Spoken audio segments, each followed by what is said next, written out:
Can Gloucester-Hartpury fulfil their destiny as the first PWR side to win back-to-back titles since Sarries did it 5 years ago? Or can the Chiefs upset the odds and make that final at Sandy Park? Gloucester-Hartpury then the defending champions. They had 2 weeks to prepare for this one after their bye week. 12 internationals in the starting lineup. 3 Welsh, 3 Irish, 6 recontracted Red Roses as announced this week. Co-captains Allcroft and Mo Hunt among them, though they remain without Six Nations Player of the Championship Alex Matthews. Emma Singh, the league's top point scorer at fullback, while the bench includes the powerhouse Welsh prop Cecilia Tuipulotu and try scorer in last year's final Rachel Lund. As for Exeter, well, they've made a couple of tweaks since their beating of Leicester Tigers last week, and some late changes. Hope Rogers, a huge loss at Loosehead, where Demi Swan steps up, where one USA Eagle is out though. Another comes in with Captain America Rachel Johnson back at number 8. Welsh fly half Robin Wilkins is at 10 alongside Brooke Bradley, with the back line reshuffle seeing Doidge at 13, Sinclair on the wing and Tessier at fullback. Fayonati, another of those contracted Red Roses, who is on the Exeter Chiefs bench. Well, this is a third Allianz Premiership Women's Rugby semi-final for both of these teams. A second in a row for the Cherry and Whites, a third in a row for Exeter. But the Chiefs have never managed to bag the big prize once they reach the final. How Susie Appleby's side would love to spoil Gloucester-Hartpury's semi-final party this afternoon and run out at the big showpiece event in front of their home fans at Sandy Park. June the 22nd for that, and how Maisie Allen, on the occasion of her 50th club appearance, leading out the side, would love to be there. Of course, you could almost call this the Susie Appleby derby. Such was her role in the development of Gloucester-Hartpury a few years ago, before she took the job at Exeter Chiefs. Former scrum half at the 1998 Rugby World Cup. A more sage mind in the women's game you'd struggle to find, apart from perhaps the woman who's joined us up here in commentary. Former World Rugby World Player of the Year, English Red Rose, back playing the tail end of this season, having come back to fitness through England's Women's Six Nations campaign, as her friend Mo Hunt leads out Gloucester-Hartpury. It's good afternoon, Emily Scarrow. Good afternoon, Nick. Oh, I'm so excited for this one. I think if that first semi-final is anything to go by, we're in for an absolute cracker here. The atmosphere is buzzing, as it always is in Gloucester at King's Home or Queen's Home today. Really looking forward to these two top sides going at it. Yeah, Gloucester-Hartpury were hoping to reach this point with an unblemished, unbeaten collection of league wins until they lost in their last league game at Saracens a fortnight ago. I mean, was that best for them? Was it a fallibility that'll concern them? Well, we'll soon find out, won't we? Yeah, look, I think you always sometimes need a loss in successful campaigns, because it really does just check you. You'll review it properly. You'll look really hard at the things to get better at. And I think it will stead a Gloucester side in really good kind of stead moving forwards. Final words are shared. Referee for this one, Harry Walbaum, in charge of his 7th PWR match of the season. He'll be assisted by Richard Gordon and Holly Wood. Peter Allen, our TMO. Thank you. A repeat of last year's final then, with a final down the road in Exeter in 2 weeks' time. And Alex Tessier for the Chiefs gets us started, and it's a 15-15 start as Emma Singh comes careering onto the ball.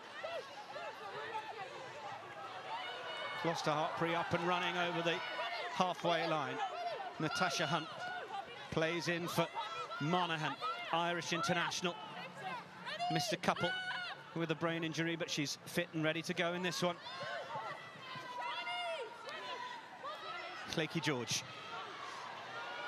That one coming down right on the 22 where you'd want it to be. Tessier Inside. Sizes up the return kick. Singh is well positioned.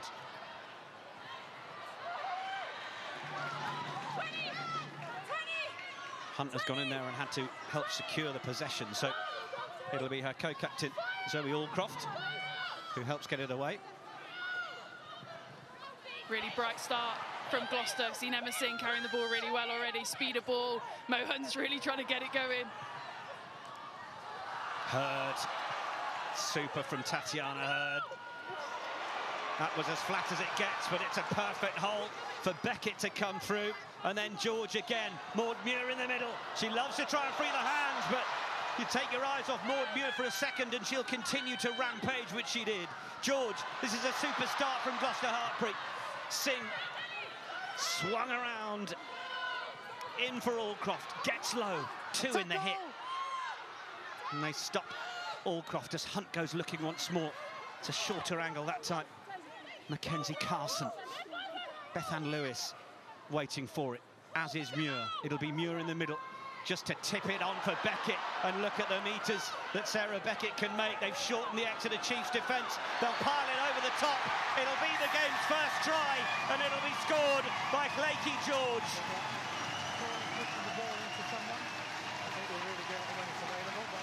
16th start of the season for George, a second try of the season, but a crucial one in terms of taking first blood in this second PWR semi-final.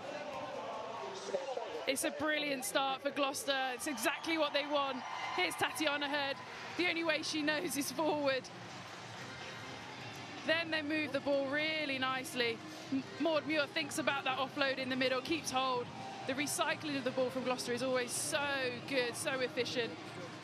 Zoe Allcroft knows exactly where the space is. They had about 4 people outside of her. And it's a really, really well-constructed try from Gloucester-Hartpury.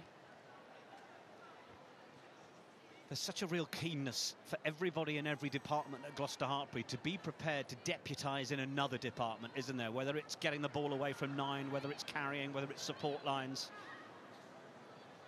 Focus from the defending champions is what has kept them at the top of the table all season. And speaking of top of the table, top of the charts, Hannah Singh, top point scorer in the league, and she's got another 2. It's the continuity that they're able to find between the whole side, you know, making their way down the field. Yes, we thought they might kick a fair amount, but actually if you're able to make lots of metres with ball in hand, then they'll keep doing that as well.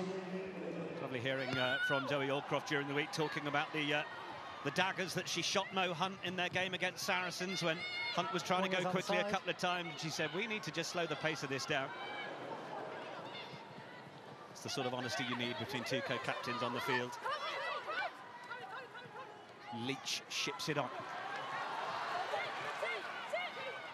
Haven't really seen much of Exeter on the ball yet, and it's Gloucester-Hartpury again as it comes through Neve Jones to help it on its way to the outside channels through Welsh international captain Hannah Jones.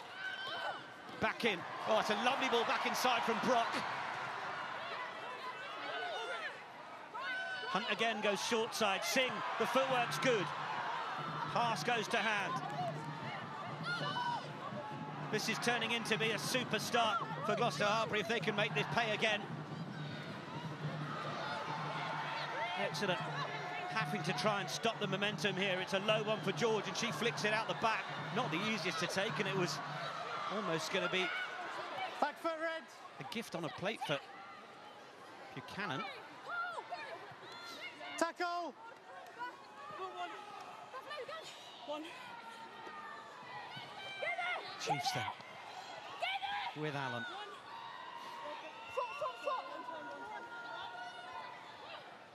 Thrust back for the clearance kick. Robin Wilkins under all sorts of pressure. Yeah, well, this is where Gloucester are at their best. It pops out of the breakdown, a little bit unfortunate, just catches a boot as the ruck arrival entry. And then this is them at their best. Nice moving it down the line. Attack back on those inside shoulders. And then there's a lovely, nice offload passage of play. Interlink between Brock, Allcroft, back to Brock. Really nice, but really important for Exeter now to weather this storm as best they can. They knew they were going to come here and be under a lot of pressure. That was loose over the top. Holding on there, we come back. Knock on at the line out. Knock on came from Gloucester-Hartpury, so it will be the scrum to the visitors. And this is where Exeter needs to they take their time. And they do exactly what they have done all in the week. You know, they'll have known they will come here and they will concede points. It's what you do, unfortunately, when you come away to Gloucester-Hartpury. but it's about how best they can weather this storm. Okay. And how they can really just get themselves a foothold in this game. They've not had much ball at all, really, to start with.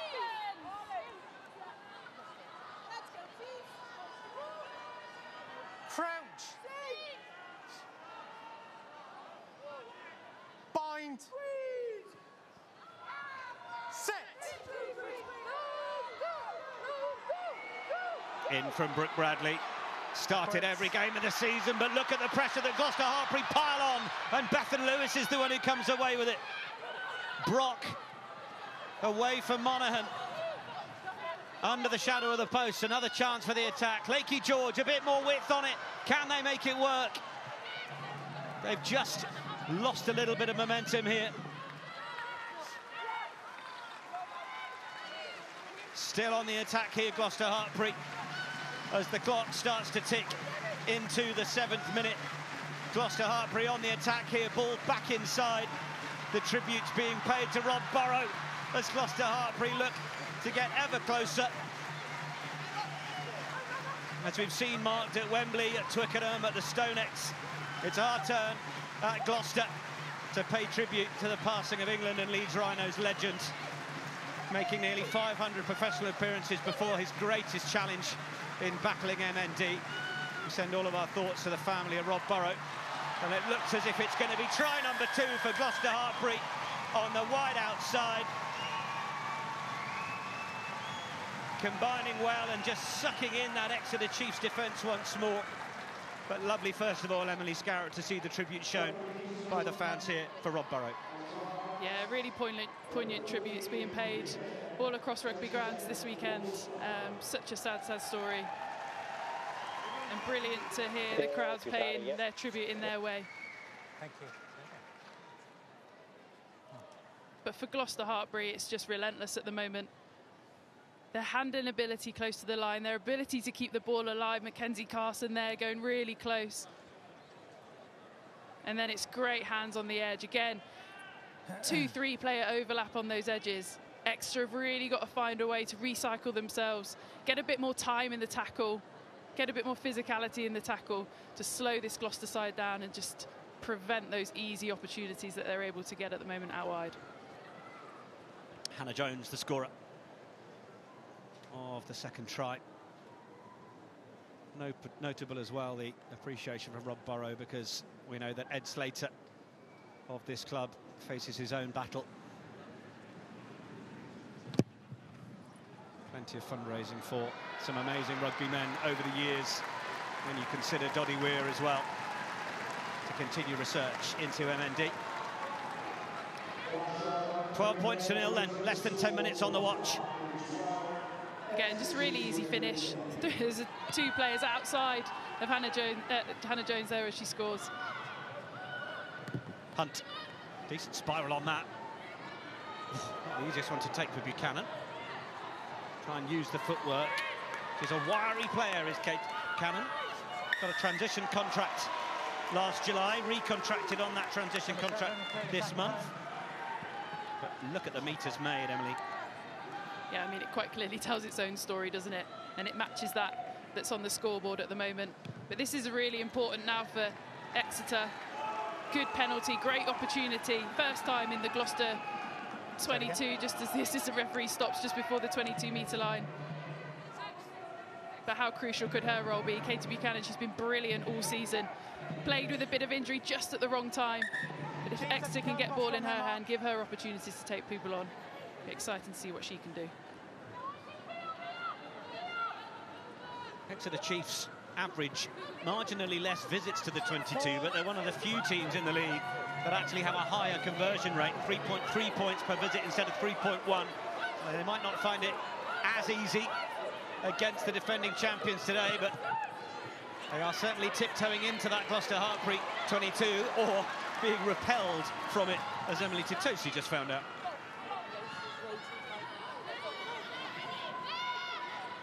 Quicker ball for Bradley this time, through Wilkins. Doidge arriving in that centre position, so often a fullback. Leach, oh, nice one out the back. Maisie Allen Managing to help ship it on. Buchanan, though, I think is going to be shown the door here by Mo Hunt and her friends. Probably Gloucester's first proper defensive set and Exeter's first proper attacking set. Again, just phenomenal intent from this cherry and white team. Okay. Niamh Jones, one of the most prolific and dominant tacklers in the league all season. There's Natasha Hunt. How crucial is she to how this Gloucester team play? She'll probably appreciate us enjoying a defensive effort for once. Yeah, probably not something you'd always comment on, is it? I can say that as a friend. But yeah, it's, look how hyped up Mia Venner, Tatiana Herd are with that. They know that they're going to win this game. It's got to be a both sides of the ball effort. It's not just about the brilliant attacking stuff, and Sean Lynn will know that better than anybody. Just a alongside Dan Murphy there. Yeah, nothing more than that, Harry. No James Forrester just on the left-hand side of the picture. Just on the edge for me. He is all about the person, the character, alongside the rugby player, and they love him here. And he's got to be up there in terms of your thinking around a coach of the season. Both on the ball. Superb people man. Can he oversee a back-to-back campaign? Well, the ball's been pilfered by Chiefs, and Katie Buchanan makes a few metres back into that 22. Then it's there for Dutch international Van der Velden.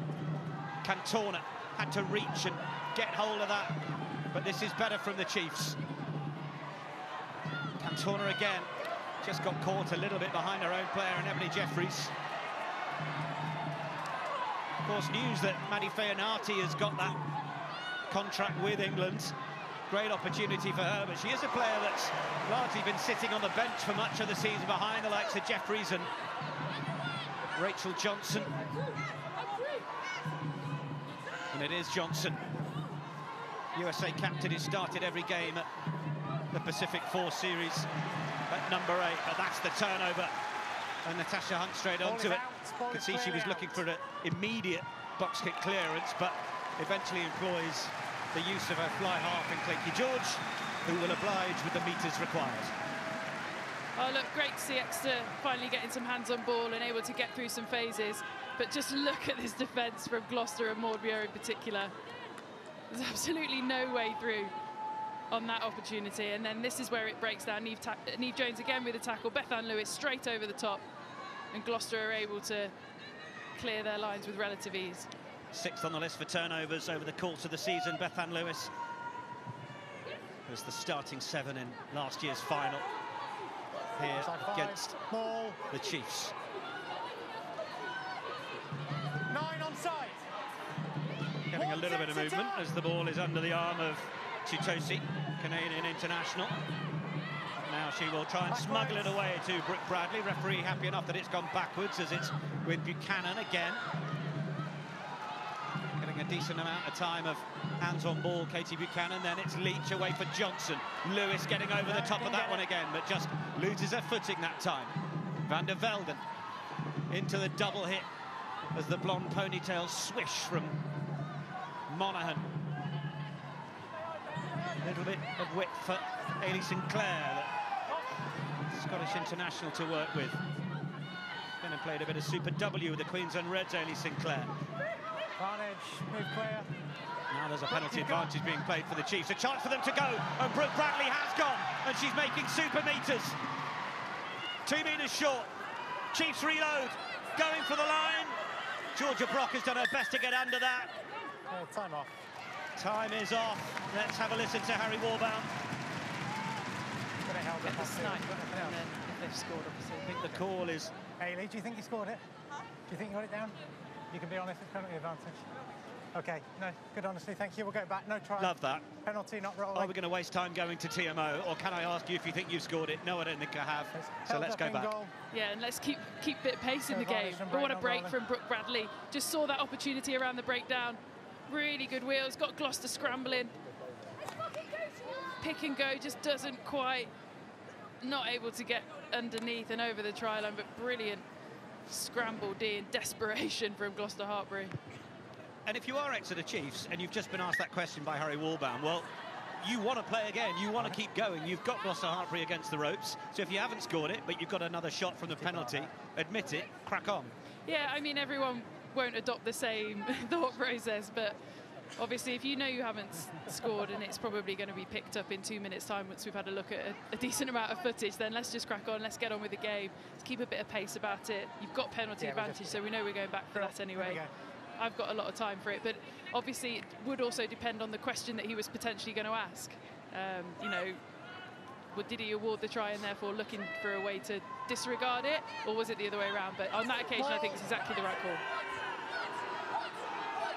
Down from Johnson. Trying to get the heave on it while Sarah Beckett is bound in a position to try and pull it the other way. They'll be happy that her initial position was legal. Now it's away from Bradley. Cantona. Hendy unable to effect a turnover, so Tessier, who hasn't got much room to work, but has managed to find a slight outside arc and then finds Buchanan, who has to step around her befallen teammates and try and find metres to set up the ruck. Bradley's there, to Tosi an option. Canadian with the carry, accompanied by Allen. Denying Georgia Brock the chance to get over that. Cantona stepping back in against the grain around Neve Jones. Doidge, first receiver that time, and able to ship it on through Wilkins. Tatiana Hurd putting in the defensive shots. Allen gets up ahead of Steve into Jones. Two players locking their hands on it. Bethan Lewis, one of them, and Gloucester-Hartpury get the penalty. Just as you were starting to think Exeter were really getting into their stride, their ability to go through multiple phases, bring their big ball carriers onto the ball, get them really involved in the game and getting some front foot. Bethan Lewis again over the top of the ball. Brilliant turnover. Well, that is a brilliant defensive set, but certainly Exeter Chiefs knocking on the door. Wonder what Susie Appleby is making of it. She's with Lauren. Thanks, Nick. Yes, Susie, we know Gloucester, a team that defend with plenty of intensity. What more could have been done there to break them down? Well, I think we've just got to be patient and stick to what we know we can do. But at the moment, they're winning the collisions, so it's pretty difficult for us to get on the front foot. But listen, we've not quite got a foothold in the game at the moment. We need to try and get a foothold, and from there we can then build pressure and hopefully, you know, get back into this. You've been in similar positions both times this season, 19-0 down, 10-0 down against this side. So how much will the girls take from that? Yeah, they won't be panicking out there. They'll be feeling their way into the game and what we need to do differently, and then hopefully make some better decisions. But we know how physical these guys are. We're going to have to be smart around how we play, not necessarily take them on with a hugely physical battle. We'll have to be smart and move the ball to the right areas. And how important is this next goal? Well, let's hope we get it, and then it becomes hugely important. Yeah, listen, of course we want to get a score on the board, and hopefully we can take a boost from there. Yeah, in the right part of the pitch for it at the minute. Susie, thanks for your time. Okay. Thank you, Lauren. Susie Appleby, head coach at Exeter, gets away into the hands of Bradley. Wilkins ships it on. Cantona, big one to try and send Tessier on the outside of Mia Venner. Buchanan comes back in. Venner, another one of those on the transition contract announced this week by England. Dummy switch. Then eventually it's Cantona. Does well to bring Delika Menin onto the ball. Wilkins just managed to lose Claky George. Incumbent Welsh fly half from another Welsh fly half. Cantona looking back inside, but that's a Sarah Beckett-sized door closing in your face. Loose ball. Leach. It's a lot of toil from Exeter Chiefs, isn't it? But it's proving to be a hard door to batter down. Good decision, back on side. Back foot release. Chiefs just need to be disciplined and hold their shape here with the possession that they get. Might be the offloads that help them find a way through. It's nearly there for Natasha Hunt to play. Then there's a knockdown in the tackle. Referee is still playing the advantage, but it's Tessier who picks it up, being tracked down by Zoe Hallcroft, who will scrag the Chiefs fullback. I think she was definitely keen for the scrum to go back for them, wasn't she? But yeah, Exeter just slowly starting to go through their phases. Susie Appleby spoke about it in the week. Her biggest frustration from last year's final was that it didn't play their way. They weren't able to get through, you know, their shapes, their structures. And you just got a sense there that they started to. I'd love to see a bit more depth from these outside players. You know, a little bit stationary when they get their ball, bit more depth, then we can fly onto it and really take these players on. It's the discipline to reset that depth, isn't it? Because you feel like you should always be going forwards, but actually if the carries in front of you don't make the meters, you've probably got to take a couple back to go again. Crouch. Bind. Brooke Bradley got one on the scoreboard against Tigers last week. Joined the Chiefs from Worcester 3 seasons ago.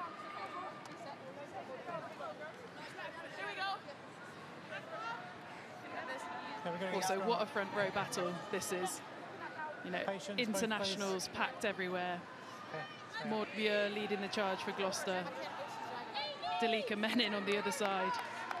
2 international hookers in the middle. It's, yeah, scrum time could get a little bit spicy, I think. Yeah, I should say. Menin and Titosi both started in that final last year. Bind. Likes of Muir and Carson named as continued contract in England players. Set. Niamh Jones, Irish international, who's pretty handy. Rachel Johnson picked. Natasha Hunt was observing closely as to when the hands went on the ball, when she could legally go round. Bradley, Wilkins, Deutsch, Tessier. Just shipping it on nicely. They weren't quite able to create the extra player on the outside they'd have liked to. It's back in field for Demi Swan. And on the periphery of the Scotland squad in her time, Demi Swan was unused at WXV2 last year in South Africa. Stepping in the late absence of Hope Rogers. They were desperately hoping Rogers would be fit. She's here in a boot.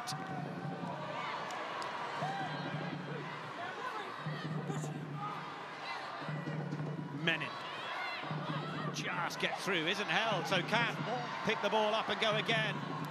Wonder if the offload had just gone half a second quicker to Rachel Johnson, whether the hole was there, but this is better. Away from Swan, well picked up on the floor by Titosi. Off the boot of Bradley. Allcroft more than happy to cuddle her into her arms and bring her to ground. Lewis in with the tackle. Leach at scrum half for Allen. You just get the sense at the moment that Gloucester are reloading their defence quicker than Exeter are reloading their attack, which means it's all just a little bit, not stunted, but it's kind of on the back foot just a touch.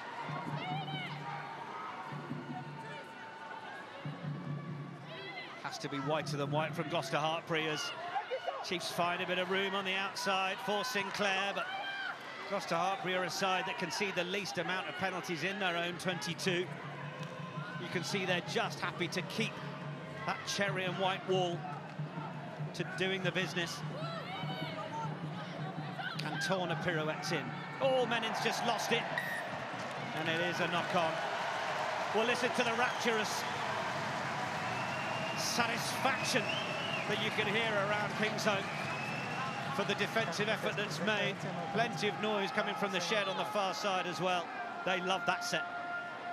Well, if the shed appreciate anything, it's a good, solid defensive effort.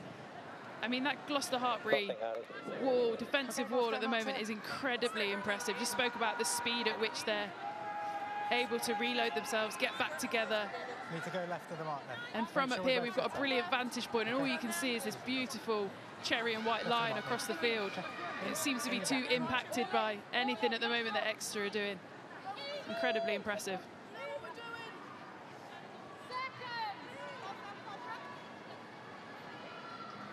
Reminds me, I fancy some strawberries and cream for dessert later. Bind. Set.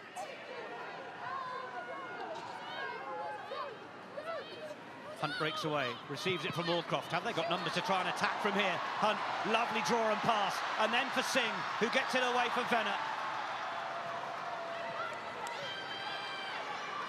Lovely work between number 8 and number 9 to set them on their way. And then it's Monaghan, and they will all try and play as it goes from Hannah Jones for Hendy. Menin gets over it. Oh, not quite able to get the turnover. It was someone not rolling away before Menin got there. But look at that. From inside their own 22, ball in hand, up to the 10-metre line. It's why we love the PWR, by the way.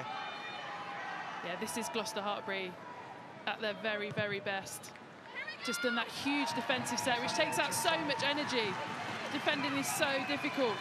But this is them at their best. When it's on, it's absolutely on. It doesn't matter where you are on the field. Mohan drives so hard, commits Marion Deutsch. I reckon Emma Singh could have driven square and potentially released Mia Venner on the outside. But nonetheless, it's brilliant meters gained. Great continuity again. And within a blink of an eye, they're back down in the Exeter 22 with a line-out attack. Yeah, they made it slightly easier for Katie Buchanan defensively, didn't they? But Buchanan also an able enough defender to have made it harder for the attack. But this is into the 22 again from Gloucester-Hartpury. Back inside from Hurd for Allcroft. Hunt has a look right. I think Claky George said perhaps it's not on this way, but it will be on the other way. Hunt there again. Neve Jones gets low. 2-on-2 tackle. Both hookers in the collision. Bethan Lewis crashes through off the back of Leach. And then it's Claky George. And it's the big sell of a dummy from Claky George. And it's a second try for Gloucester-Hartpury fly half Claky George.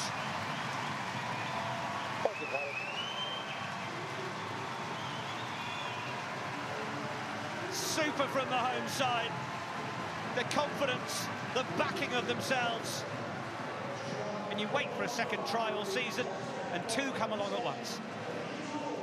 It's so good from Gloucester. Again, they're just able to win those collisions. The speed of ball is absolutely rapid. And then they've constantly got options at the line, inside balls, outside balls, ability to offload. Claky George, player of the final, last time out, started so well in this game. We speak so much about her kicking ability and the length of kick, but we've already seen her attacking ability and ability to score tries in this semi-final.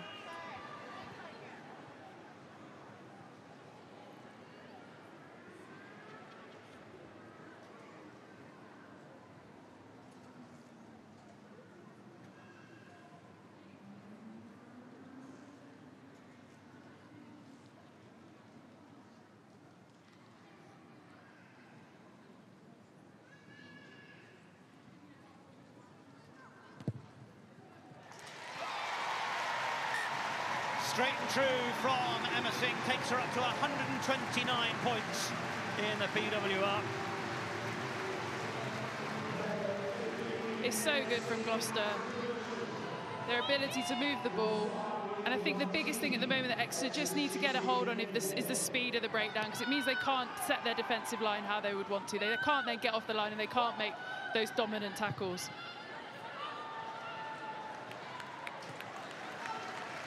Another very decent nudge from Claky George. Gloucester on the line. Had a talking during the week about watching Finn Russell at Bath.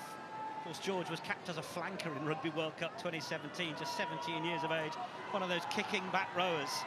And then it was in training, she dropped a 5-metre kick from the touchline. Absolutely ridiculous. And Roland Phillips came up to her and said, "Have you thought about playing 10? Isn't that a crazy story? Yeah. It is just ridiculous that you've gone from being internationally capped at flanker to now absolutely bossing it at 10. Yeah, getting used to the reins. That fly half of Wales as well, starting throughout the Guinness Women's Six Nations behind Eleanor Snowsill, of course. And as you say, player of the match in that final. She's in a great vein of form and just 24 years of age. Didn't think she lifted it. No, don't go in. Chiefs have to get something, and they have to get it soon before the circus run away with it. Wilkins had to be a tighter pass because Bethan Lewis had come up on the outside and shut down anything else. That's loose. Oh, look at the techers and the control from Hannah Jones. We get the touch. And it's a chance to send Hendy away on the outside. And the roar comes from the shed. as Gloucester-Hartpury come fighting into the 22. The in, the out, the finish from Pip Hendy. And Gloucester-Hartpury have a fourth try inside half an hour in this PWR semi-final.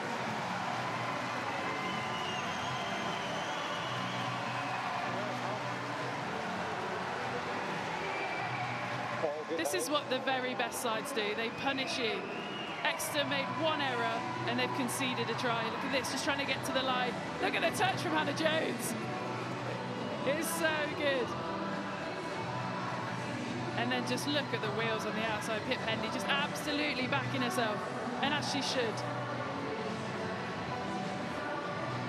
This is the initial error, just a little bit overrun for me in the middle. The touch of Hannah Jones, I could watch that all day. Yeah, I mean, get that on a loop. When they talk about assists, I mean, we obviously know in rugby that's passes. We're so used to it in football as being a little dink through or something. I mean, that is as good a football assist as a rugby assist, all at the same time from Hannah Jones.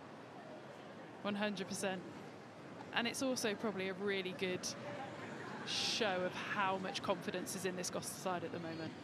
You know, you don't do things like that when you're a little bit under the pump or you're underconfident, and things just seem to stick.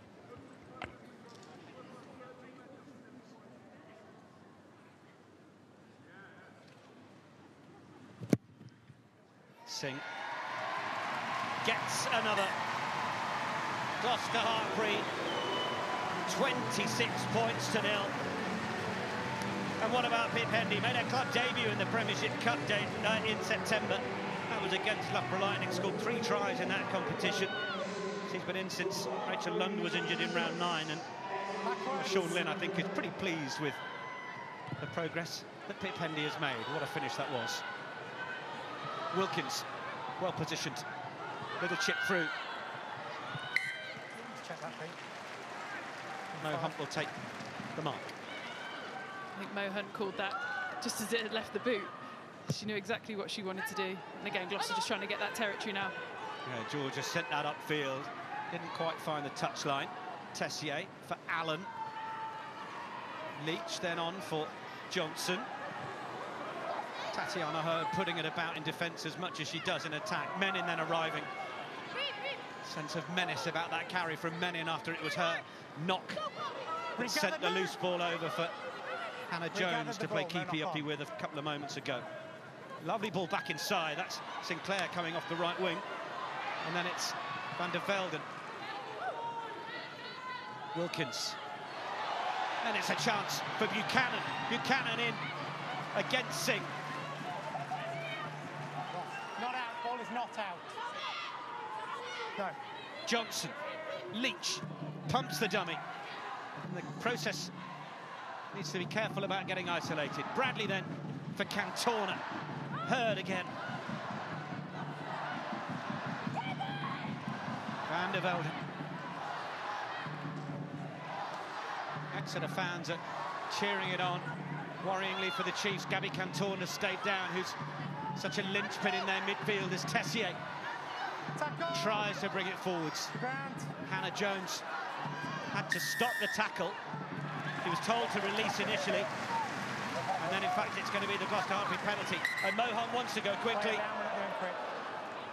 But with Gabby Cantona down. That tackle needs to floor. Certainly we are going to wait a moment to see if the USA international is fit to continue. Tackle complete, need to floor. Time off, we'll just make sure this player's okay. Yeah. There was nothing on that kick chase, Harry, that you asked about. Cool. But we're still talking about penalised. We've had 3 in a row with us so 12, and then we're allowed to keep ball. It's slowing our ball down. Just like tomorrow.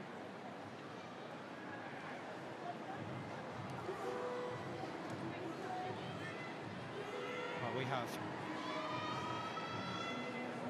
another 47 minutes of this to enjoy. But we also have a final to enjoy in 2 weeks' time. Bristol Bears finding their way past Saracens at the StoneX to be the first team to win an away semi-final. They have themselves in that PWR final. TNT Sports 1, Saturday the 22nd of June.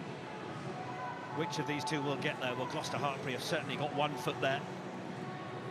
depending on what Exeter Chiefs can have to say about that over the rest of this one. But make sure you join us, TMT Sports 1, on the 22nd, or stream live on Discovery+. Well, it's a really unfortunate sight to see Cantona having to leave the field. Naomi Brennan will come on. England under-20s, it's just a third appearance off the bench for Naomi Brennan. No foul play in the injury, Harry.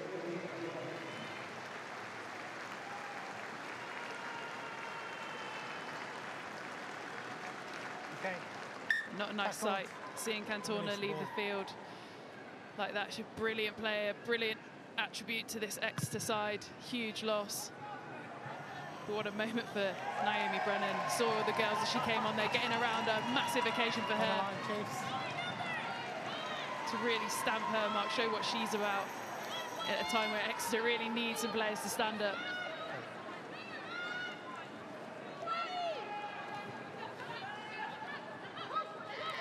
Well, that's over more, inside 5. It's not been one of the strongest areas of Gloucester-Hartpury's game, the line out, just a 77% success rate. Fair bit down the charts compared to others in the league. And that was a little bit loose, and in fact it came forwards from Hendy, picked up by Hurd. Oh dear, when it's not going your way. Quick penalty taken, then knocked forwards, and Mo Hunt wasn't going to hang around. Hurd does well to stay on her feet. The offload was a little bit loose. Beckett's dived to ground to get hold of the loose ball. Now it's there for Hunt.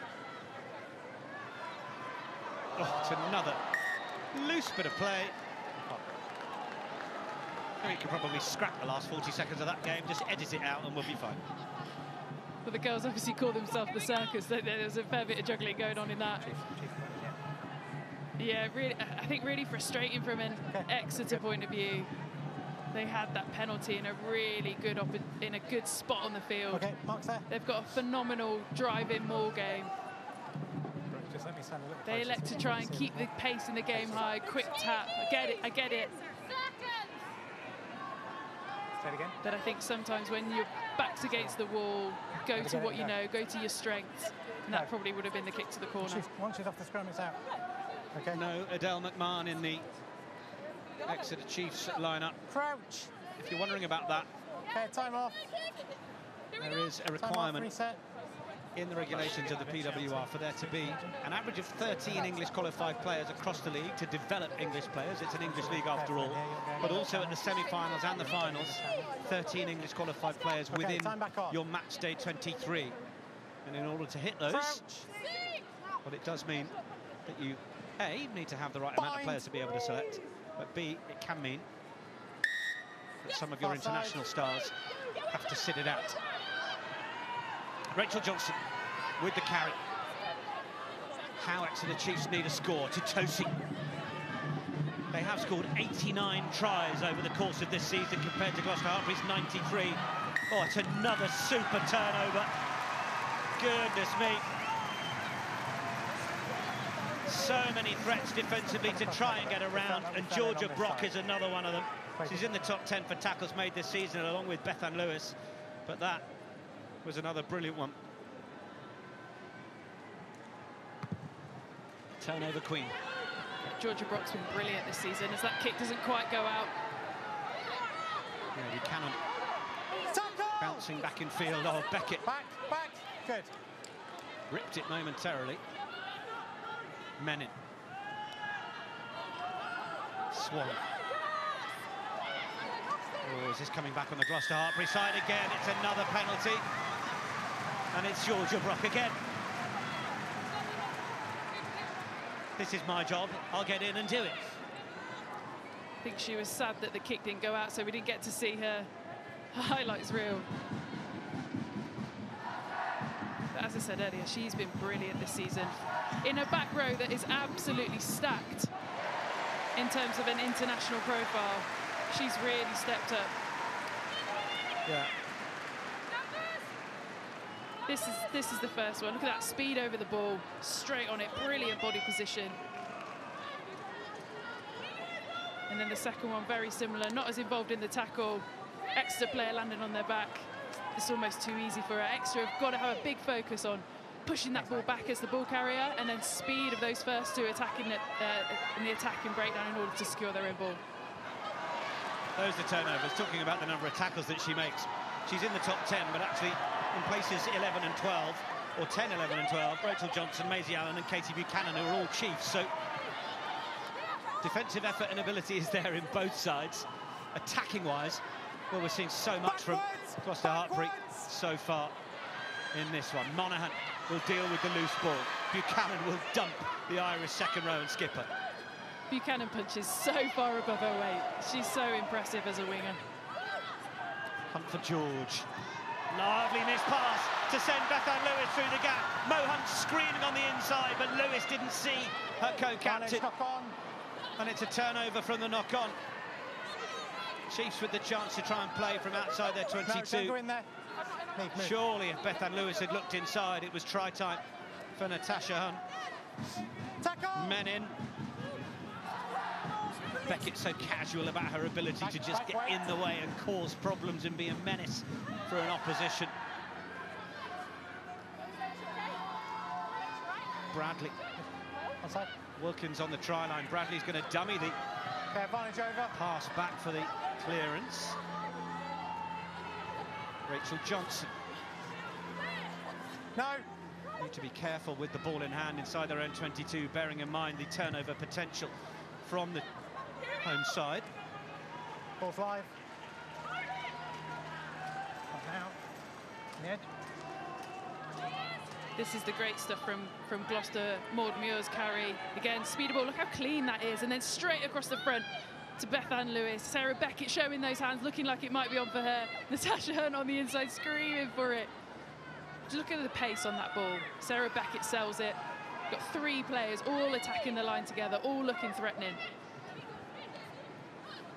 Hannah Jones, Bethan Lewis, Sleeky George. I mean, it does make you wonder why Wales had such a disappointing Guinness Women's Six Nations campaign. The talent, particularly in this Gloucester-Hartpury side, working so well as George, right on cue, comes round the corner and slightly runs into Emma Singh. Accidentally into her own player in front. Scrum. Just accidentally into her own player. Clock just ticking into the red. Harry Walbaum might just allow us this final scrum. I think for Exeter, I'd probably, unless you got playing on a scrum advantage, just stay probably with me get on the this set, off, okay, really patient, get into the changing rooms, regroup, formulate that plan to come out second half with loads more energy, loads more impetus. Crouch. Okay, stand up, just time off. Just clearly they've not quite got it right on the setup. Let's go again. Here we go. Heads in, second row, yeah.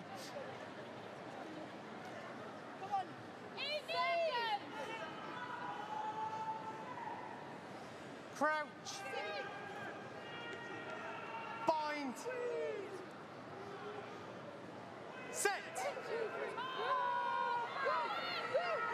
It's a huge shove from the home side on the Exeter Chiefs scrum.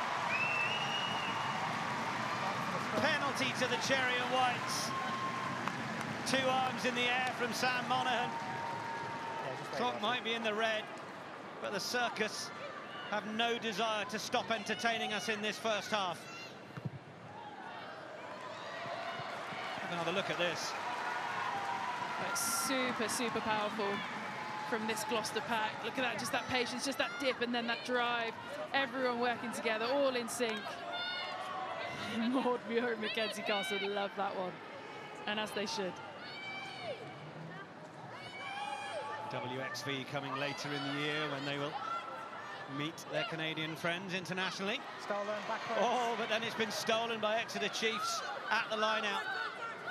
And you'd think that job number one is get this off the park, which is exactly what Brooke Bradley decides to do, because there is quite some regrouping needed to be done by Susie Appleby's Exeter Chiefs side. It's been a relentless first half from the Cherry and Whites. A brace of tries for Claky George. Hannah Jones and Pip Hendy with a crackerjack of a score. 26 points to 0. The home side have the lead. Okay. Clinky George, Time on then.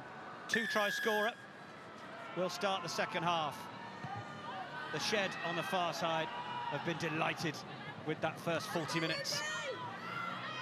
Can Exeter Chiefs start to give them something to worry about?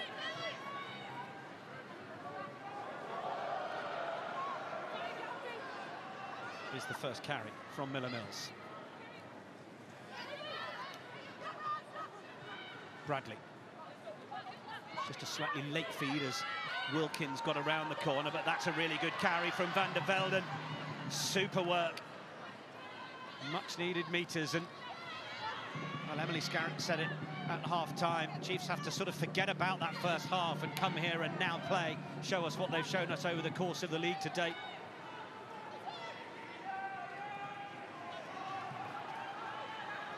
Miller Mills again. Agreed, ball out.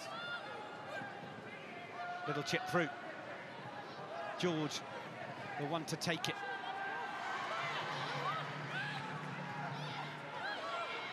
Punt.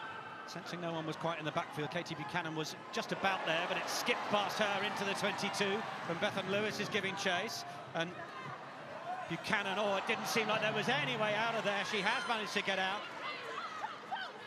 Hannah Jones was keen to try and get over and get the turnover, but not quite that time.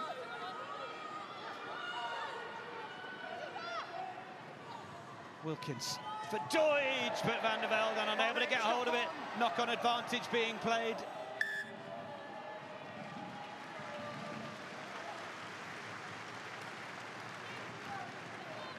Confirmation of those changes that Emily Scarrett mentioned. It's Ebony Jeffries and Maisie Allen who have made way for Fayonati and Miller Mills. But after that brilliant carry from Van der Velden on the far side, Exeter Chiefs didn't need that knock-on just then. No, they didn't. And look, it's a big call to substitute anybody at half-time, but Maisie Allen's been going so well, had a brilliant season, albeit she said herself this week a bit disjointed with how things worked out with injury and international duty. But I think when the scoreline is as it is, you have to make some bold decisions in order to try and change a game, in order to show a team, actually, look, we've got to go after this. Fallen out of favour a little bit with England under John Mitchell. Maisie Allen.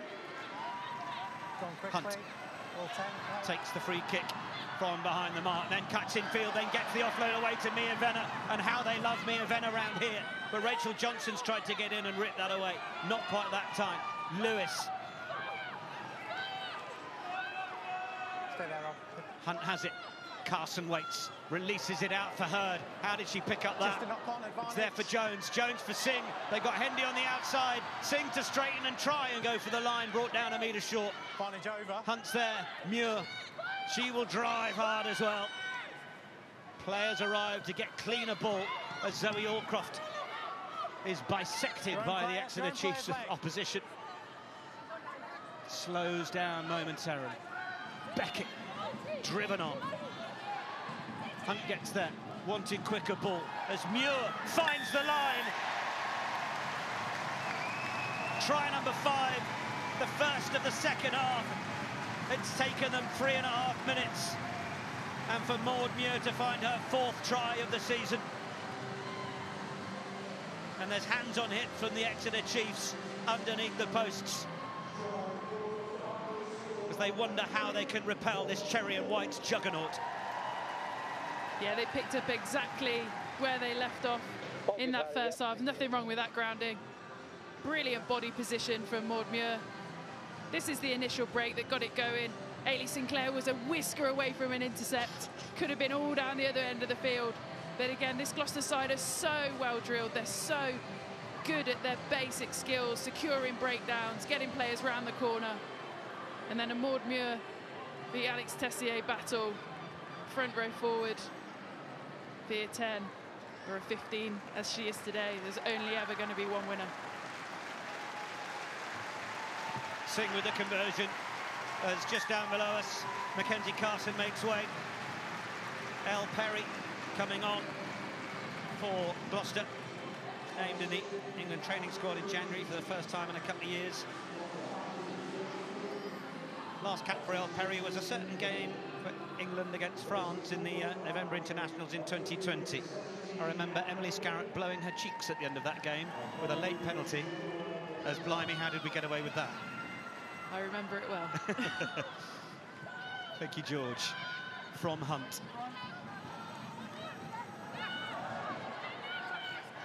Wilkins looks at the options. Chooses neither. Takes the contact to Tosi. Tip on.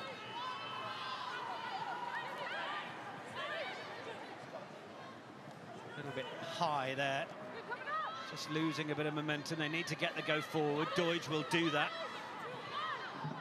Started every game, Meryn Doidge. Wilkins. Oh, it was a lovely floater out there for Buchanan. She had a lot of work to do to try and get hold of it, but then she has lost it in the tackle. So now Singh trying to step back in, perhaps with a sense of something to prove against those who've remained contracted or on transition contracts, as Emma Singh, one of those unfortunate to miss out. Back for George.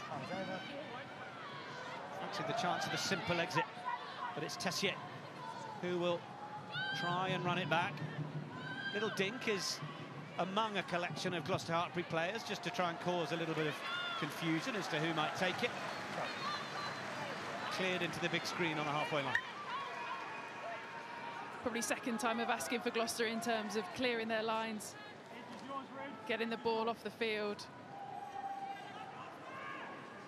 But this is what Katie Buchanan can offer. She's so agile, so powerful, not the biggest in stature, but the acceleration off the mark. This is a brilliant ball from Robin Wilkins, and then she just takes people on. Maisie coming back in field. Georgia Brock again involved in that steal in the tackle. Oh, nearly lost by Feyanati.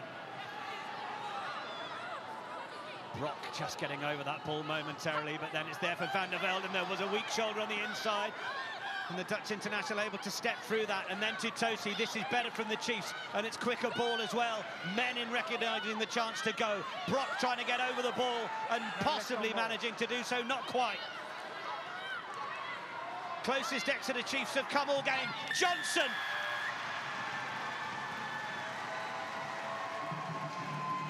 Captain America gets Exeter Chiefs on the board. Key part of Susie Appleby's side since the start. A fourth try of the season. And we hear the tomahawk shot ringing around Kingsholm for the first time this afternoon. Well, Maddie Feyanati, immediate impact off the break. Now Georgia Brock is going at everything at the moment. But then it's just the speed round the corner. Linda van der Velden, super powerful, speed of ball. Emily Totosi having to go. You could just see the speed of ball is just beating all those Gloucester defenders round the corner. And then it's into the game that we know they are so good at. They are so prolific. They have been all season when they get that close to the try line. Rachel Johnson on this occasion takes over, gets low enough, gets under. And here we go. Is this the little impetus and the energy that Exeter need to get themselves back in this game? 7 points on the board.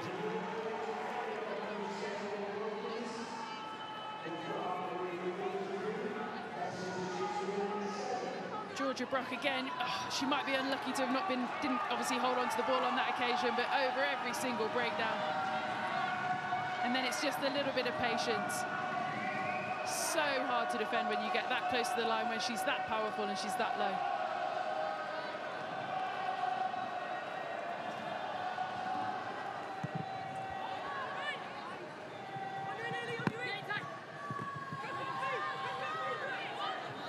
Millamels.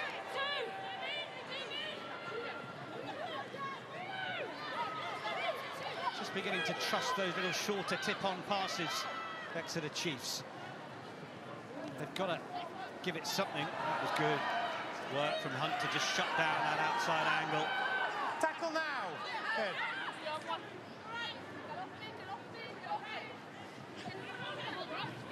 Feyanati with the drive. Leach having to deal with the Gloucester-Hartpury shirts that were trying to come through and cause an issue.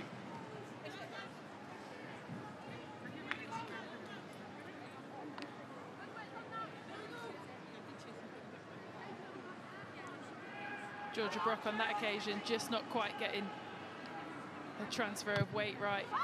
Deemed to have hit the floor beforehand. And again, that kick's not gone to touch. And Emma Singh brings it back. Fantastic runner of the ball with Gloucester immediately back on the front foot. Almost had no right to earn the amount of metres that she did there. Emma Singh. Hunt for George. Beckett, the dummy runner. Lewis. Oh, she floats the long one over the top. Hannah Jones, who had to reach hard to make it. And Jones, wherewithal to consider the option of the pass.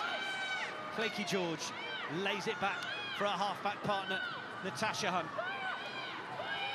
Hunt's form, ensuring that she's on one of the contracts from the Red Roses and not made to work or wait any longer. Zoe Allcroft then with the carry. And it's Hannah Jones again doing the clear-up work and scything and slaloming this way and that. Allcroft shipped it on. Venner trying to get on the outside. Venner still tiptoeing down that right side. Brock. Hunt looks right, goes left. George fizzes it across, knowing she'll find Bethan Lewis in that gap. El Perry then able to support. Then the quick hands, and they find Maud Muir on the outside, who will fire it out to Sarah Beckett. Muir and Beckett like centre to wing, but prop to second row. It is quite something from the circus. Sarah Beckett with her 10th of the season, a 6th for Gloucester-Hartpury. It's just the width that they're able to hold, combined with the continuity, combined with the brilliant breakdown and recycling skills. Starts with this Emma Singh break, brings it back with serious interest. Fantastic from her to keep her foot, beat it. And then this ball from Claykie George. We saw it in the first half, linking up with Bethan Lewis again. And then El Perry, ability to keep the ball off the floor. Maud Muir playing like a centre. Sarah Beckett finishing like a winger. This Gloucester-Hartpury side have got talent, pace, power, ability throughout. And they understand their roles within the system so incredibly well. Look at this little offload off the deck. They understand where the space is and how to get the ball there. Hollywood right on the touchline to put the thumbs up. The applause, incidentally, was as a couple of changes are made. Hannah Jones has come off for Gloucester-Hartpury, as has Sam Monaghan. As Emma Singh looks to try and take the home side to the 4-0. Am I good to restart? Thank you. That one's not quite going to make it.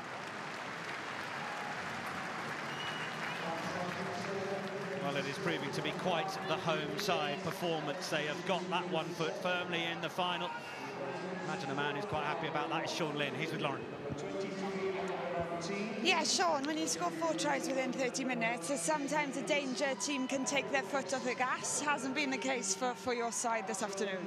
No, it was a big message go half-time is let's make sure that we can be relentless. The big thing on first half was how we defended our 22 for 11, 12 minutes, and then turn over ball and worked hard on that transition. So awesome work. And is this as complete a performance in attack as you could have hoped for in the semi-final? We've just seen a prop on the wing, setting up a lot.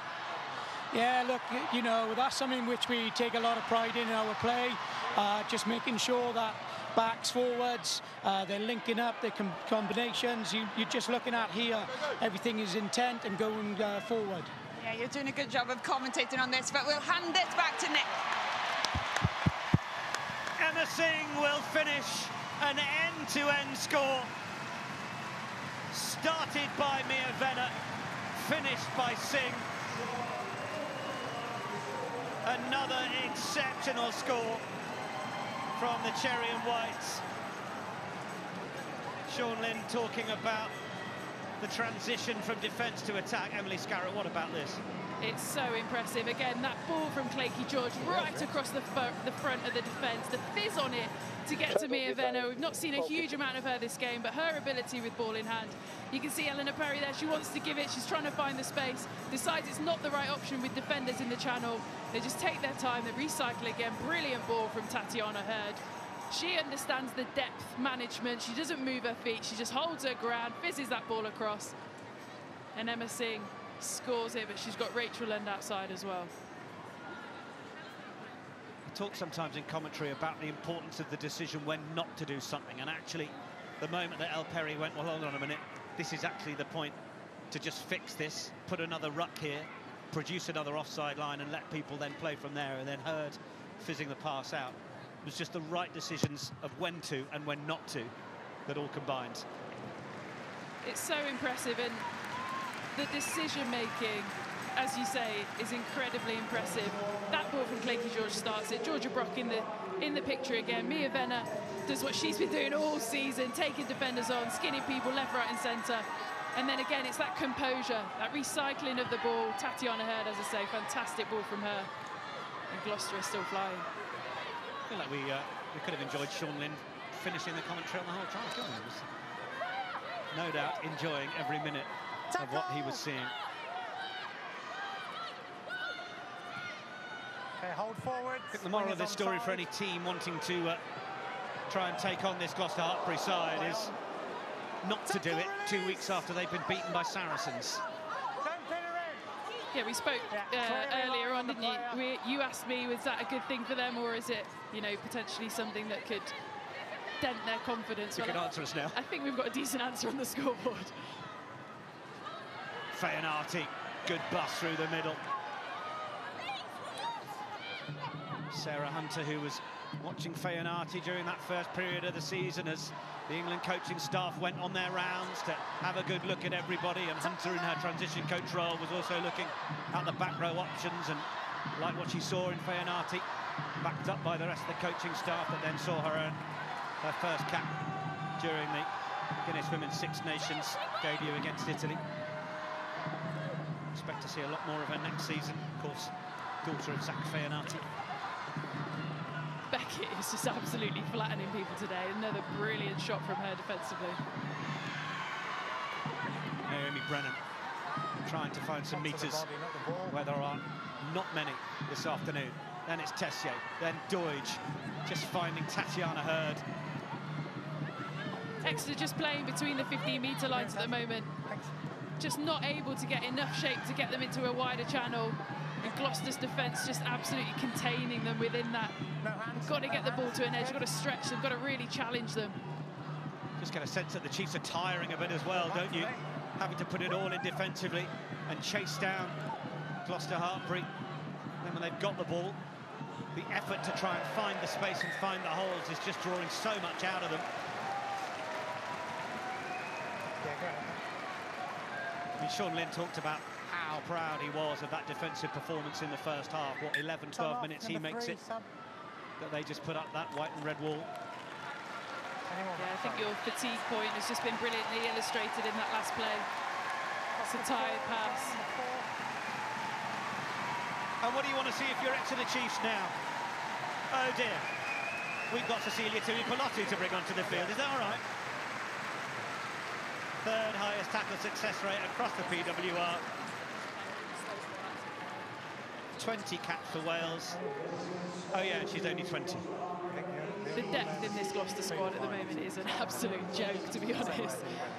Like you say, the ability to bring on somebody of her quality, of her power, at just nearly 60 minutes when you're already this many points up. And Kate Williams as well, onto the field, another Welsh international.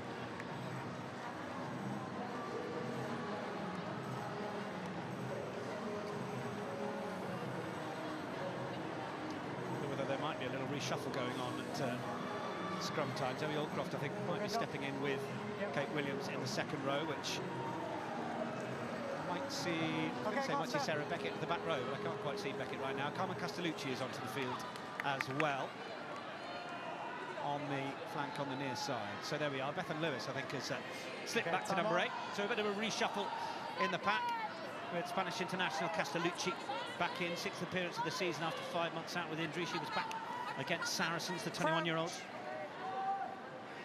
And Mo Hunt continuing to do the job. Set. top PWR assister with 17. She was top with 28 last season, was Hunt. It's a decent shove from the Chiefs. Those changes with the likes of Fayanati and Miller Mills, and opportunity up front as well as Cleaner Maloney comes on. Earning them one back on the chalkboard against Gloucester-Hartpury at scrum time. Really important moments for Exeter. You know, it doesn't get them any points on the board, but what it does give them is a real sense of energy, a burst of opportunity to get themselves another point on the board, 5 points on the board. Cleaner Maloney, talk about benches, she's a half decent player to have on the bench to come on. She'll add some energy, she'll add some impetus. And they've got Lizzie Hanlon as well, another one of those on an England transition contract. Yet to see her just yet. Maloney for Leach. It's going to be the quick breakaway from Fayanati, Wilkins, and then off the wing comes Sinclair, and it's worked nicely. Could just quite get the offload away for Doidge on the first phase.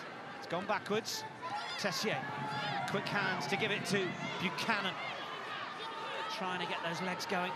Oh, is that backwards enough from Bradley? Maloney. And released that back from Brennan. It's gone forwards though. Natasha Hunt unable to play because there was a nudge forward from both sides. Time has just been a little bit off all afternoon for Exeter. A little bit too flat, a little bit on top of each other. Not quite being able to really run on and make the most of the opportunities that they've had. That one, another example of it. Brilliant first phase from Exeter to start with Harriet Miller-Mills. Great to see her galloping out in those slightly wider channels. Crouch. Bind. Set.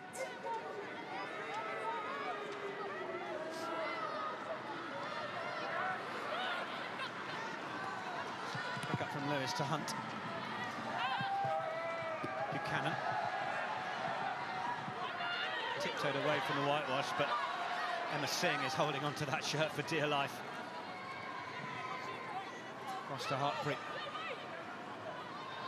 Another defensive shift as Van der Velden carries. Wilkins. Doidge into Hurd. She is going to be sick of the sight of Tatiana Hurd. Just not allowed her any room to play at all. Wilkins. Fayanati, well met. Oh, Zoe Allcroft straight in, gets the ball to Ipolotu. Away for Neve Jones. Hunt wants to come back to the right as Allcroft holds and gets the little offload away for Brock, who is well nailed by Maloney.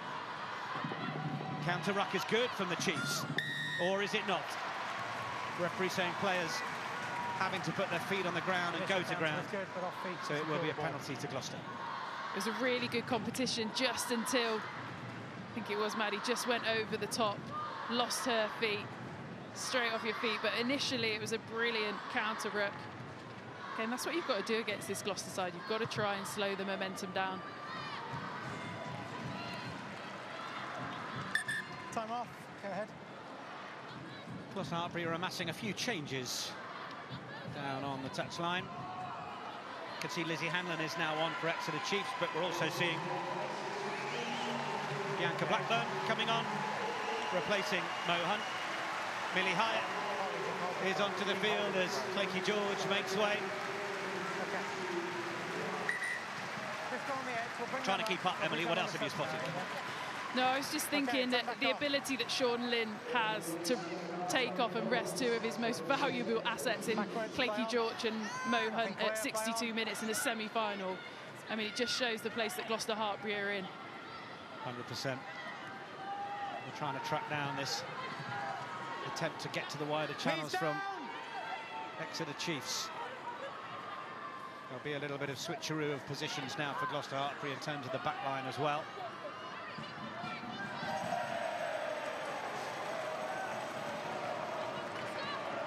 Rachel Lund, you mentioned, who was onto the field as well, was a try scorer in last year's title-winning final.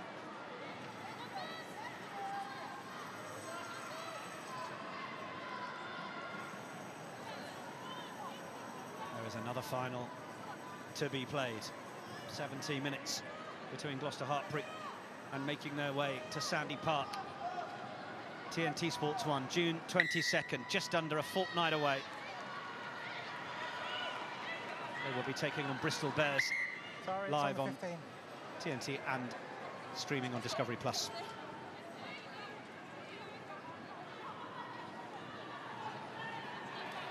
Maloney dummied the offload. She's made a strong stuff, rides the tackle.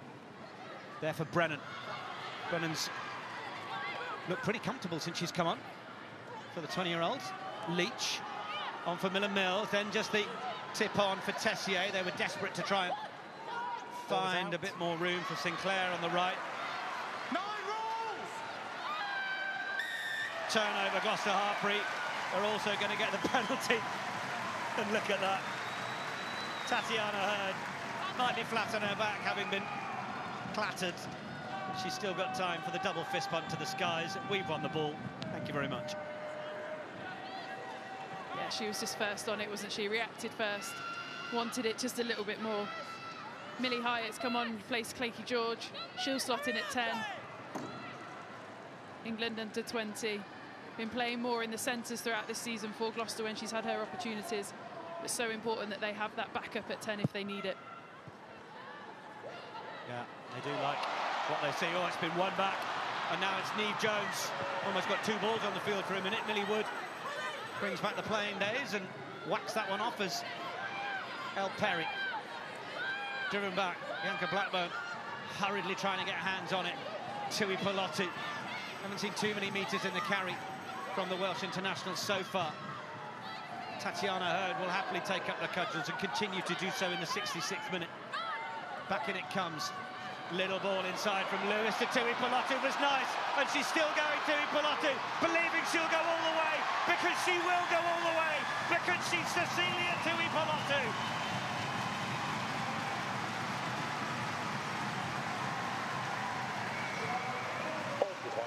It's outrageous from Gloucester-Hartpury.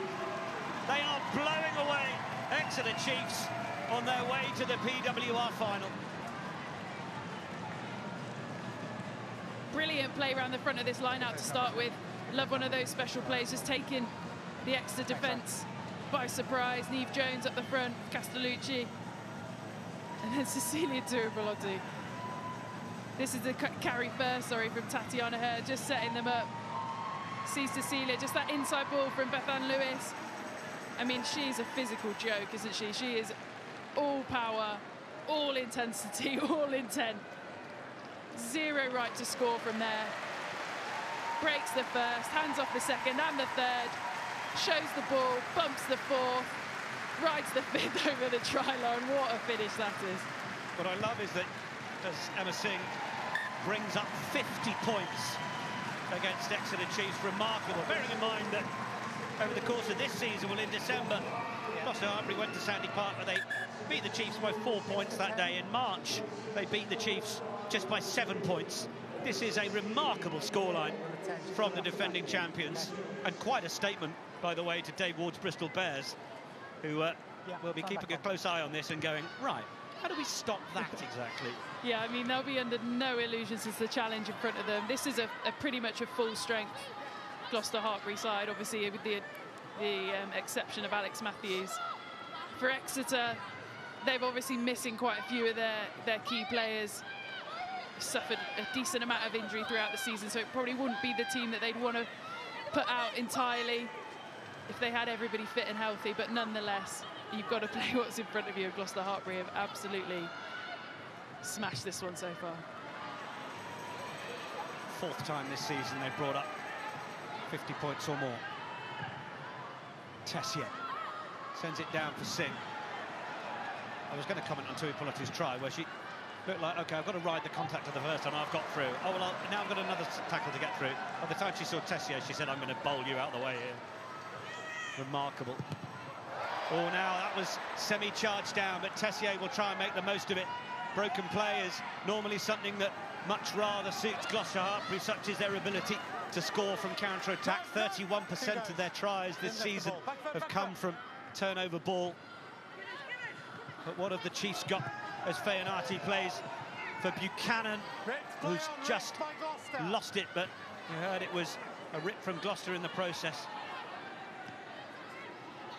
A little bit more depth from the Chiefs. I don't know whether that's because they're tiring and struggling to get there, or whether it's by design.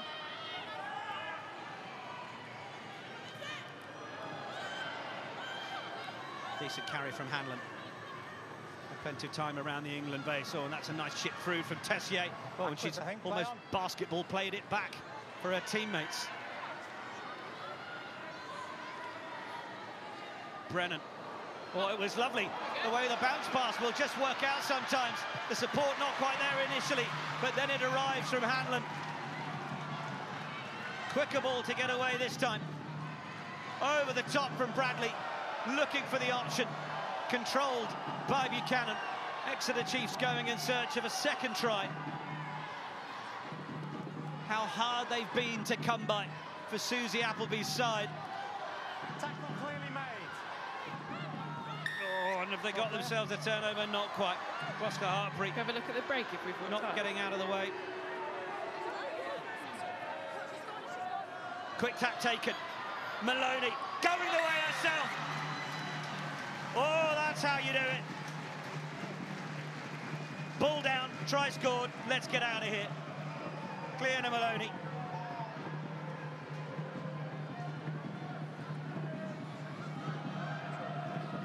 This is the original break. It's completely fortuitous.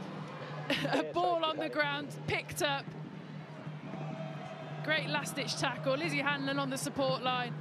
Brilliant scramble from Gloucester. And then Cleaner Maloney, she's not hanging around. Brilliant finish from her. Rides that first tackle, reaches out. You can never do a bounce pass by design, but how often do they result in moments where actually you can make a break like Niamh Orchard found herself in the middle of there? Yeah, it certainly won't be something that coaches are probably teaching back at clubs and coaching throughout the week, but it makes defences stop. And it just allows that ability, because essentially you don't know where the ball's going to end up bouncing to. Everyone stops, everyone looks at it. Great line break. This is a brilliant finish from Cleaner Maloney.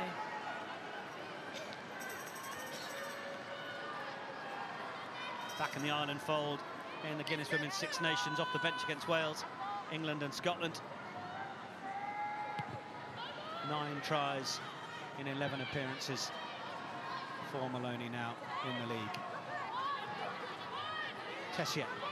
Dosido's this way, Dosido's back. Miller Mills, in fact, got the wrong set of auburn hair. Bradley always got nailed. Yes, release. Hendy spotted the chance to just line her up. Then it's Orchard now with the carry outside the 22. Tessier back in for Miller Mills. The two redheads working nicely together, and Miller Mills striding away. Needs to look over the shoulder for the support. It arrives just in time. Leach throws the big one. Out wide for Hanlon. Hendy's tried to get in and wrestle that away.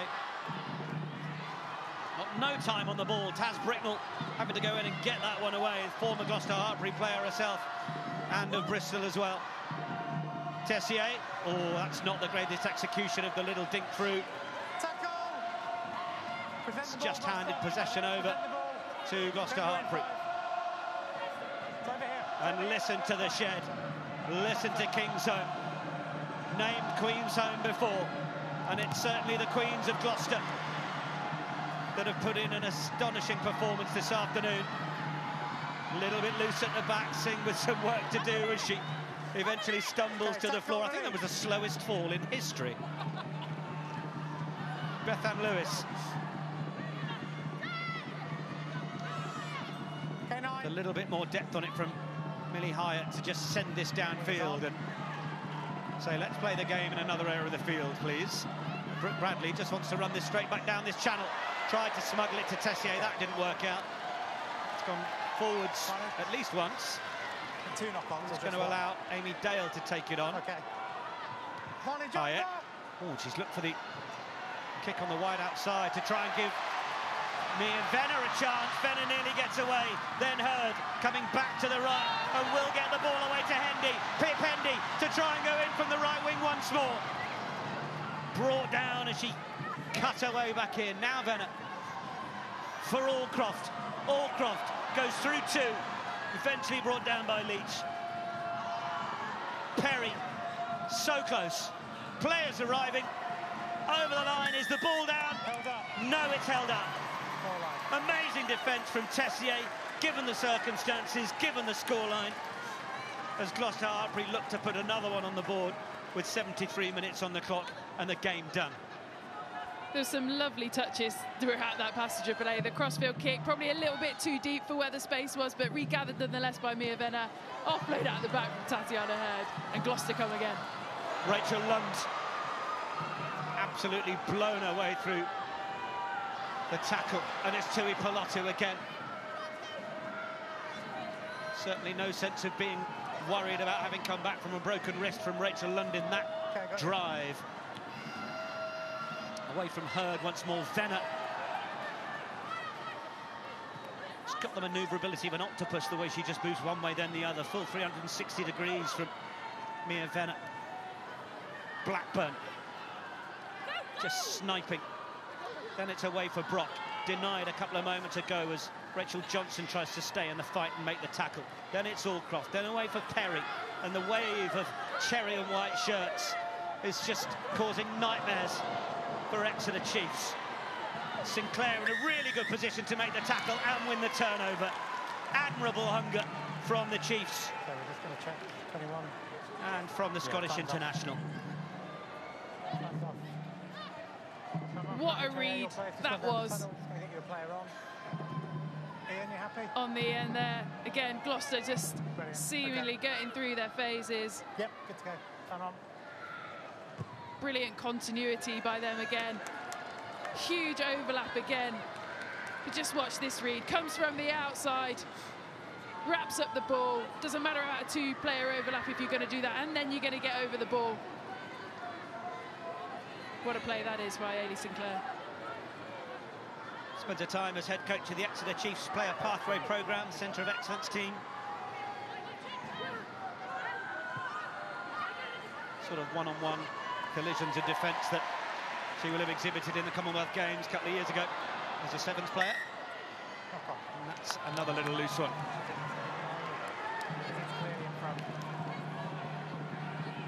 Just looking forward. I know we're still in this game, but just looking forward. Zoe Allcroft there going up at that line out, stealing one. How good is that battle going to be in 2 weeks' time in the final? Zoe Allcroft, Abby Ward, 2 unbelievable line-out operators. It's not my area of specialism. I don't get too excited about it, but what a matchup that's going to be. And Gloucester-Hartpury, you know, they lost by 2 points at the Stonex a couple of weeks ago.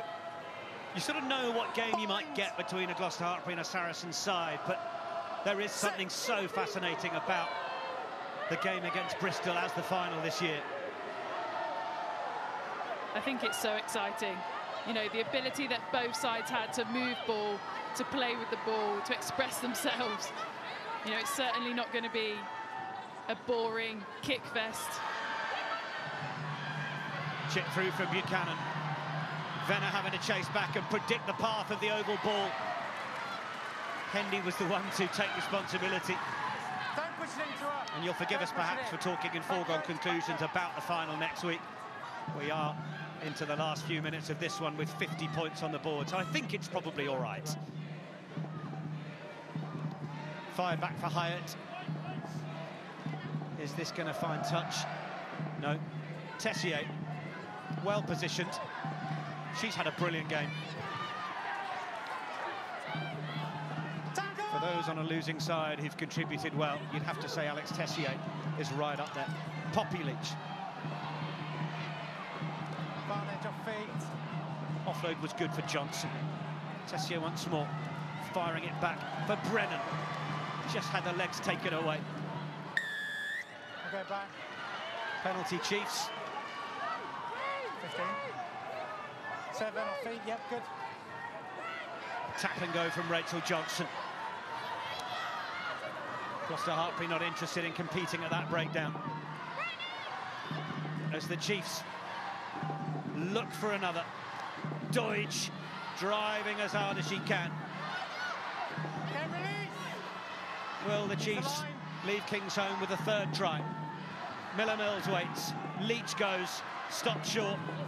Short, use the line. Oh, they've tried to smuggle it. Was it knocked on? It was. Inaccuracy in the end. Costing Exeter Chiefs.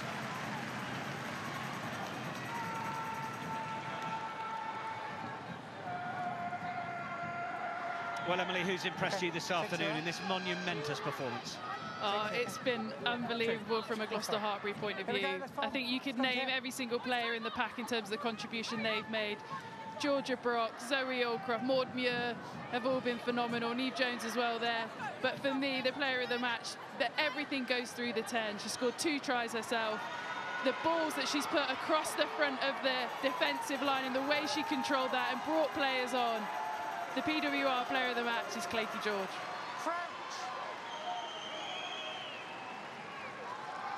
Well, congrats to Flakes. 50-22 as she's known. I'm sure Mum Jacqueline will be very proud. We didn't actually get one of those today, did we? Should take it back over. Didn't live up to the name. Lewis, oh, how well have they dealt with that under their own posts. But, oh, well, it's gone forwards, in fact. I'll take it all back. Forward pass, scrum. Scrum for Chiefs into the final minute of the match.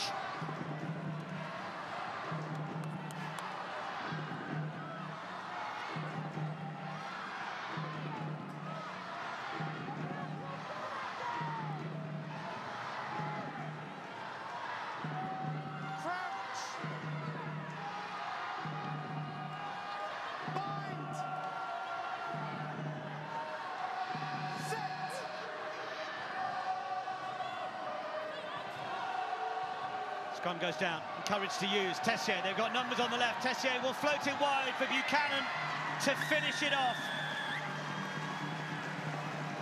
That was well worked. It's just a level of rugby and finishing that Exeter Chiefs could have done with in the first minute rather than the last. Katie Buchanan with the score.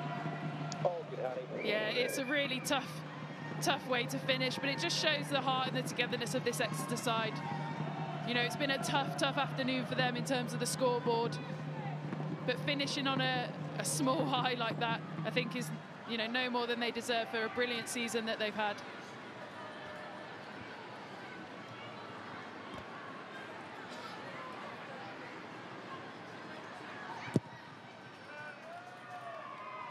Conversion effort.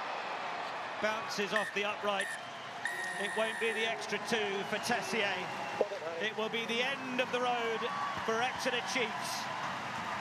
But my goodness me, it's been a great, gritty and glorious Gloucester-Hartpury performance. 8 tries all in all. The brace from player of the match, Clayton George.